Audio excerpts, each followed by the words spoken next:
కాళేశ్వరం ప్రాజెక్టులో కీలక పాత్ర పోషించిన రిటైర్డ్ ఇన్ చీఫ్ మురళీధర్ రావును ఏసీబీ అధికారులు అరెస్టు చేశారు. ఆదాయానికి మించి అక్రమాస్తులు కూడబెట్టారనే ఆరోపణలు రావడంతో హైదరాబాద్, కరీంనగర్, బషీర్బాగ్లో మొత్తం 11 చోట్ల సోదాలు నిర్వహించారు. ఈ సోదాల్లో ఆయనకు సంబంధించి పెద్ద ఎత్తున ఆస్తులు కూడబెట్టినట్లుగా గుర్తించారు. మురళీధర్ రావు ఆస్తుల విలువ 500 కోట్లకు మించి ఉండొచ్చని ఏసీబీ అధికారులు అంచనా వేస్తున్నారు. Muralidhar Rao arrest Kaleshwaram lift irrigation ప్రాజెక్టులో అవినీతి ఆరోపణలతో ముడిపడి ఉంది. కాళేశ్వరం ప్రాజెక్టులో అవినీతి ఆరోపణలపై కమిషన్ విచారణ కొనసాగుతోంది.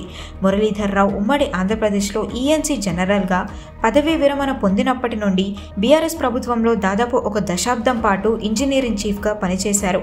ఈ కాలంలోనే ఆయన భారీగా అక్రమాస్తులు కూడబెట్టినట్లుగా ఏసీబీ విచారణలో తేలింది. అయితే మురళీధర్ రావుకు ఏసీబీ కోర్టు 14 రోజుల రిమాండ్ విధించింది. ప్రస్తుతం మురళీధర్ రావును చెంచల్గూడ జైలుకు తరలించారు.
पूछिए ना आगे नहीं चलता।